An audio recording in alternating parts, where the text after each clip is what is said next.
In this video, I will be unboxing the iPhone 16 Pro. First impressions, it looks pretty good. I've actually already opened it from the box. I have not turned it on or anything yet. But as you can see, it is actually a pretty narrow design.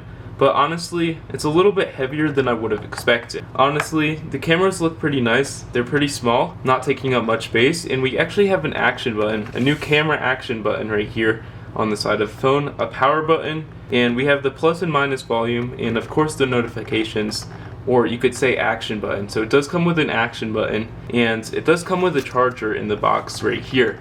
But when we actually take off the cover like so, you can actually see it has a nice slick design right here, and it does come with a dynamic island. And to power it on, you actually just want to hold down on both of these buttons like so. We'll take a second and it will actually turn on the Apple logo, and you can see on the cameras there's a little bit of dust on them. They're pretty clean, but it does have 1, 5, and 2, and 0.5 48 megapixels for the cameras. The screen does not feel the best on my fingers, first impressions. It's a little bit glassy, and yeah, you can see when we turn it on. If we just want to swipe up and actually set it up by selecting your language, and yeah, you can actually just set it up using your other phone right here.